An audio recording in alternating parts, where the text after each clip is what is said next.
Station, this is Houston. Are you ready for the event?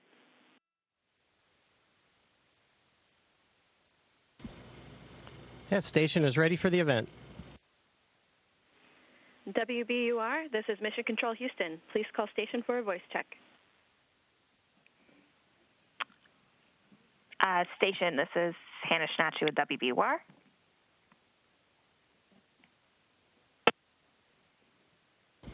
Hey, Hannah, great to talk with you. I've got you loud and clear. Hi, Bob, thanks so much for taking the time.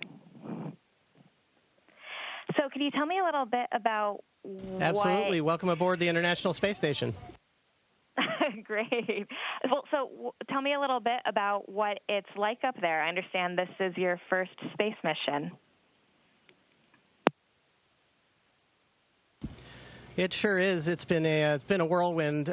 We had a launch on April 27th and spent about a day in the capsule on our way to the International Space Station. And since then, we've just been working really hard. We had our crewmates, Crew 3, up here that kind of taught us the ropes for the way things were working lately. And then they left a few days later, and then we've been getting into all the wonderful science experiments that we have here on the space station, and then obviously doing the maintenance tasks we need to do to keep it up and running. So it's been amazing. And then when I have some free time, I run down and take a look out the window, and it's just absolutely spectacular. And can you tell me, what you see out the window now? I mean, where above the Earth are you?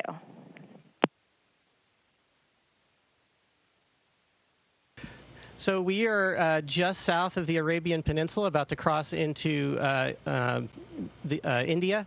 And so I don't have a window in the module that I'm in right now. I think we are entering a night pass. So we're in a period right now where the space station stays illuminated all the time by the sun, even though the Earth underneath us is dark. And so during this time, we don't get to see the ground at night very much.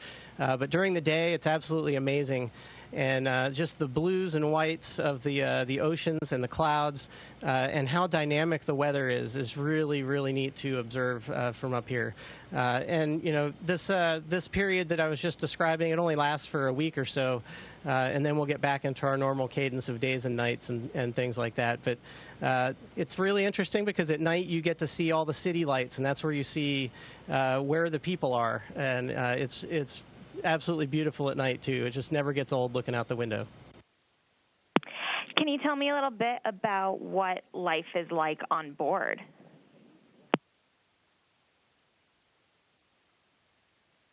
Yeah, absolutely. We have our days are packed full. We typically work about a 12-hour day.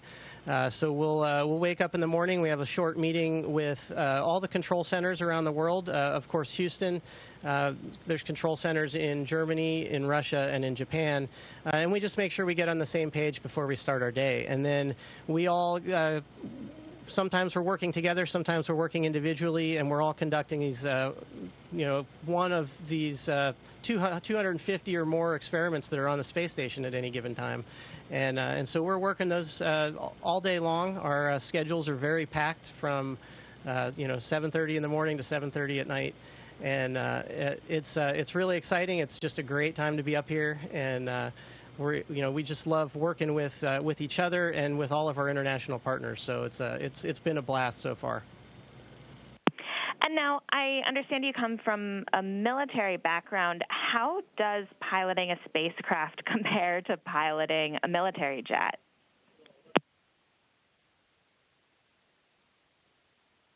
Oh, that's a good question. I would say the military jets, especially the fighters, in an air-to-air environment, it's very, very dynamic and very unpredictable. And that is not necessarily the case. So that is a place where they diverge a little bit. But I will say in the preparation and the training leading up to it, it's very similar, where we repeat things over and over and over so that it's very rote. And especially emergency procedures and off-nominal type of events, we practice that over and over so that when they happen, we can just react without, without having to think too much about it. Like, we understand the situation very rapidly, and we're able to respond appropriately. So in that respect, they're very similar. And then once we're here on space station, honestly, most of the operating of the space station is happening from the ground, and we're here to conduct the onboard experiments or do the maintenance that needs done up here. But the actual flying of the vehicle is done by the ground and Sir Isaac Newton as we fly around the Earth. And now this has been a long-held dream, and it clearly requires so much work to achieve it. Now that you're up there, I mean, how does the dream sort of compare to the reality? Has it surpassed your expectations?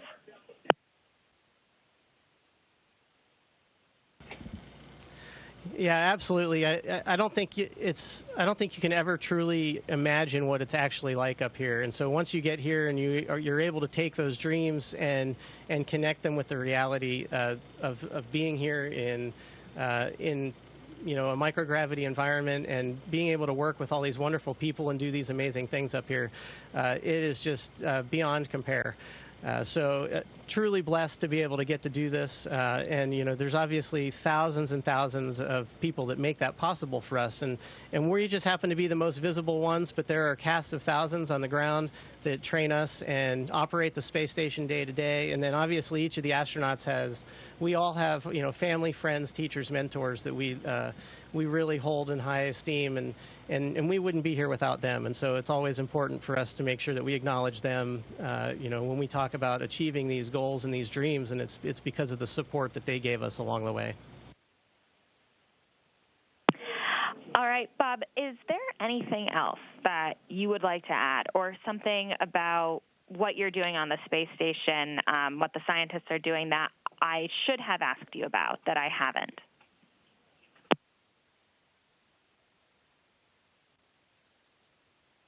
Boy, that's a great question. There's just so much going on up here, and it's really hard to kind of put it all into words. That we touch all forms of science, from crystal growth and metallurgy to different life sciences and things that will influence the way drugs are made and the effectiveness of drugs that are fighting diseases back on Earth. And so the motto of off the Earth, for the Earth is truly a reality up here, and being able to see that day to day is just spectacular. And so it's really an honor to get to be here, and we're having a blast so far. All right, Bob, that is it for me. Thank you so much for your time, and good luck up there. Hey, thanks so much, Hannah. It was great talking with you. Station, this is Houston ACR. That concludes the WBUR portion of the event. Please stand by for a voice check from WHTM-TV. Station, this is Seth Kaplan with WHTM-TV, ABC 27 Harrisburg. How do you hear me?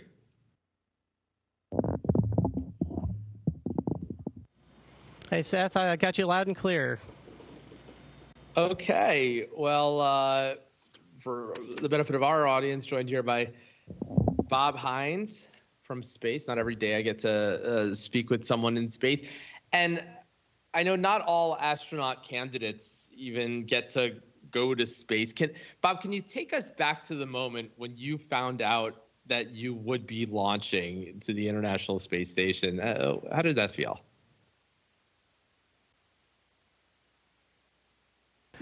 It was obviously a dream come true. I mean, being selected as an astronaut was incredible, and then being in a position to actually get a flight assignment is a real privilege.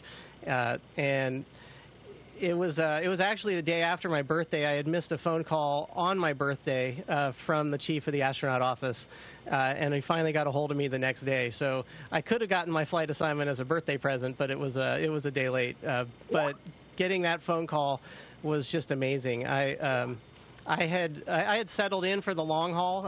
A lot of us know that, because of our flight rates these days, that it can be a few years before we get to fly. And so I was not expecting it at all. And so when we got that call, it was a big surprise, and me and my whole family were super, super excited. Yeah, I was looking at your bio. I see you're a few months older than I am, so I guess I still have time. But I feel like you've accomplished a lot more than than a lot of us. Now that you're there, how does it feel? Does it measure up to expectations? Yeah, it's amazing being up here. Obviously you have these visions as a child of what it's going to be like and what you get to do, and they never exactly match reality, but I would say reality is even better in this regard. The fact that we get to be up here and work together with this amazing crew. We have such a diverse crew and just an amazing group of people with really good sense of humor. We all get along so good. And that's a part that I think growing up I never really thought about. And we talk about it a lot in the Air Force that the best part of the job is the people, and that is true up here as well. There are some phenomenal things we get to do, but getting to do it with the people and the crew that we get to work with every day, both up here and on the ground, is just truly a blessing, and it's amazing to get to do it, and we're really honored to take part. It must be. And you mentioned how it's never exactly as you expect. What's something that, for all the preparation, and I know everything you study and zero gravity flight testing, all the rest of it, what's something that you just never expected that just surprised you?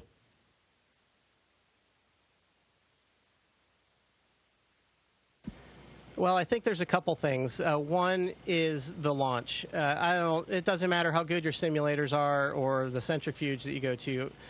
Nothing can really prepare you for the experience of the launch when those motors actually light and you get that pop off the launch pad and just the constant acceleration all the way up with the vibration, and then an instantaneous shutdown of the engines as the first stage separates. And then the second stage lights, and you get a pop, and you get pushed back in your seat, and it's just this crazy acceleration that almost feels out of control right until the second when the engine shuts off and you're in orbit. And so that whole 8.5-minute experience was just phenomenal. And I am making sure that I just imprint that in my brain so that I never forget it. The other piece that I don't think you can prepare for is really the looking out the window and what you see out there. High definition cameras have come a long way, and it does a better job of showing what it's like, but until you are surrounded by it and you can look out the cupola in 360 degrees and see the Earth and the stars and the eclipse last night, it is just phenomenal, and nothing can really prepare you for it. It is such a beautiful thing to see. I would be excited to speak with anybody who's in space, but one reason we here are particularly excited to speak with you is that you are, of course, well, I was going to say from Central Pennsylvania. You're actually from a lot of places. You're a military brat, and you've lived so many places that you actually lived here, if I'm not mistaken, 2 different times. So where, I think Lancaster and somewhere in the Harrisburg, Hershey area. What are your memories of this area?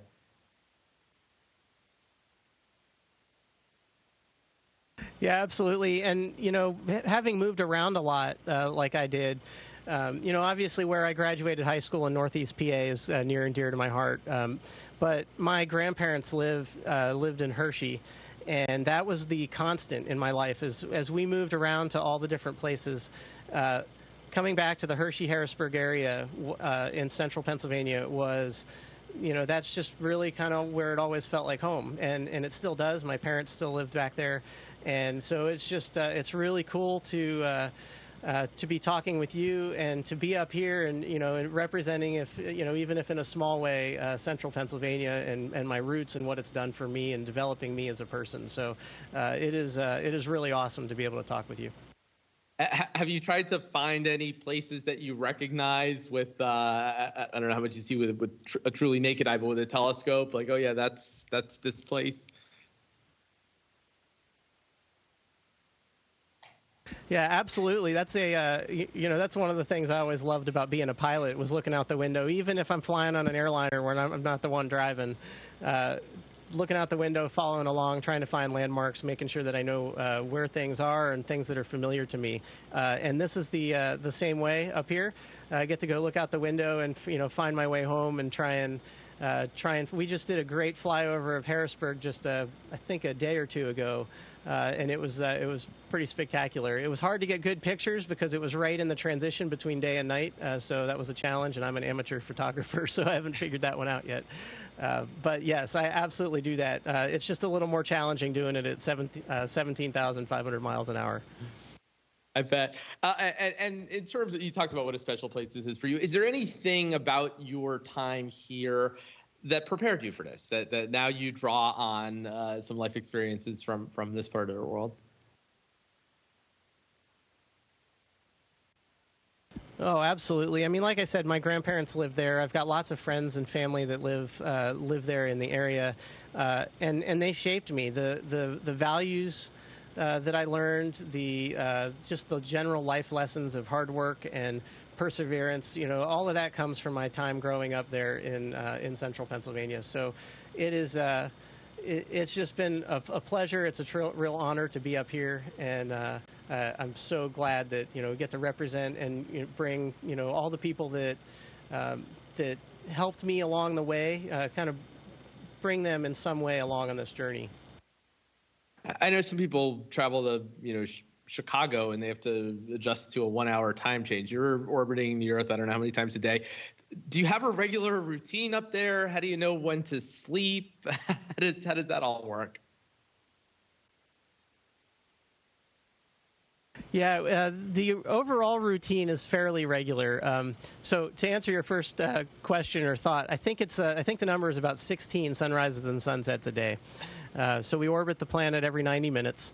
But we're not based on that. Our clock is a Greenwich Mean Time clock, so basically London time is what we operate on, and that works well for all the control centers that are scattered around the world, from Japan to Houston, Germany, and Russia. So that's a good time. Those are the times that we operate on, and then we work from 7:30 in the morning to 7:30 at night every day. And so that's kind of our cadence. Now, the things that we're doing in the middle of the day, completely different. Every single day, there's so many things that are either that we're fixing or repairing or upgrading on the space station. And if we're not doing that, we're doing all kinds of amazing science that is making things better back on the Earth for pharmaceuticals, metallurgy, crystal growth, any kinds of things that that can help people learn about the natural environment. They can bring that technology back down to the Earth. It is, of course, an international space station, and it's not just semantics. You're up there with in particular, Russian cosmonauts, and thinking about everything that's happening in the world right now. Can you talk about what that's like culturally to share a space station with people from a country, let's face it, even maybe more different now than it has been at some of its over the past few decades? Yeah, that's a great question, and I think that is one of the enduring legacies of the space station, is that no matter the political turmoil or strife that is going on back home on the planet, up here we are able to work in harmony and rely on each other to get our mission done. Our cosmonaut crewmates are amazing people, all three of them. They are awesome. We have dinner several times a week with them. And they are just amazing people. We all get along really, really well, and we have a blast together. So it is it's just really an interesting and very neat experience to get up here and to be able to spend time with each other. And I think that's one of the things that we as society kind of miss out on sometimes, is that in the fast-paced social media world, we get snapshots of people. But the great thing up here is that we get to spend 6 months immersed in each other's lives, and we really get to know them. And it is a really special experience.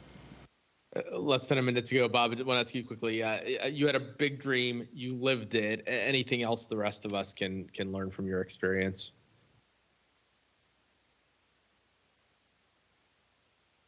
Well, I think, I was just a normal kid growing up. I had a passion for airplanes, and I wanted to fly, and that was the dream that I pursued. I worked hard to at least open opportunities.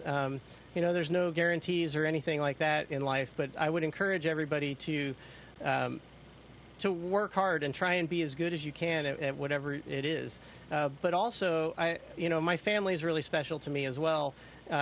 And I think it's important to understand that you can do those things without sacrificing your priorities of your family or your spiritual life, or anything else like that. So I think that is, I hope that that's a lesson that comes out of my being here, is that you can keep prioritizing things the way that you feel is important, but still be successful and still have an opportunity to achieve your dreams.